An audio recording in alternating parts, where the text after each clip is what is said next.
I think I would start by praying to Allah subhanahu wa ta'ala to forgive our iconic president all his shortcomings and to grant him Al-Jannah Firdaus. I was opportune to serve under his administration for about a period of about 6 months. I was in Pakistan. At that time, he came in, one of the cardinal objective of his government was to restore peace and security, especially in the Northeast region. Remember, about 14 local government areas at that time was under the total control of Boko Haram. And when he came in, of course, he was able to mobilize the neighboring countries, our neighbors, Chad, Niger, Benin Republic, and Cameroon. He reinvigorated the multinational task force. At that time, Pakistan really came to our aid, and we were able to acquire arms, almost about 21 trips to Nigeria.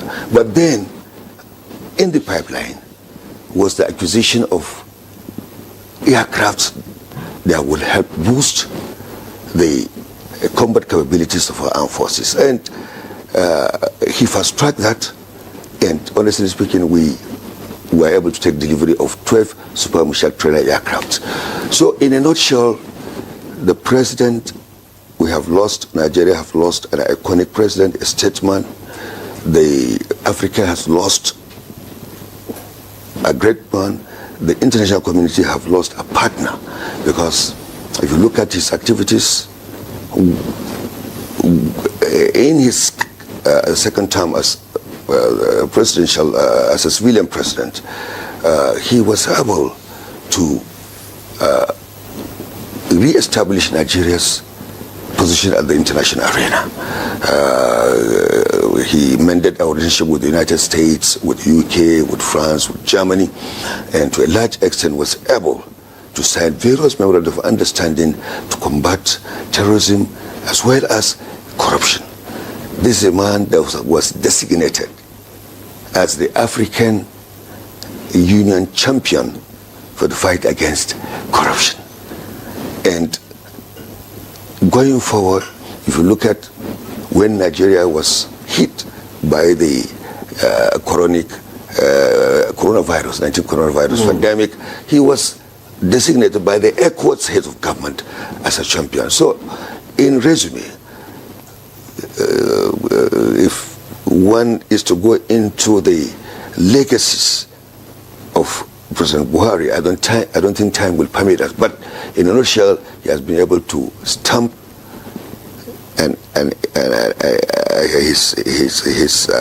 his contribution in the annal history of Nigeria.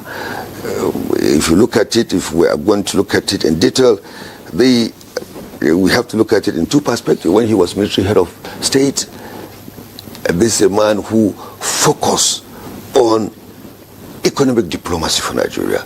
He focused on the independence of African countries. He contributed to the liberation fight to end the apartheid regime in South Africa. This is a man who promoted the non-aligned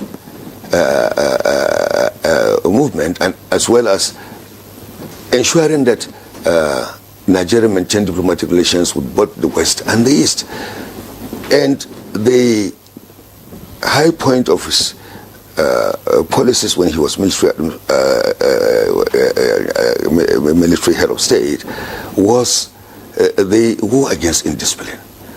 Nigerian society, unfortunately, we are a little bit indisciplined in terms of accountability, in terms of our social interaction activities.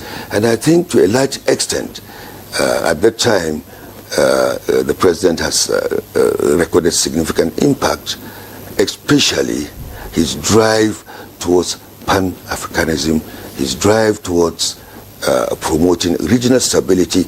Remember, we had boundary disputes during his first tenure as military head of state. he was able to stabilize, settle this dispute for peaceful coexistence, for peace and stability in the region. Now, when you look at his contributions as a civilian president, I think the president has made significant drive. He came on with this concentric cycle diplomacy, that is looking at the interest of Nigeria at home, looking at the interest of its neighbors, and of course the international community. So it's with a heavy heart, really, sitting down in this studio to talk about the legacies of President Muhammad Buhari.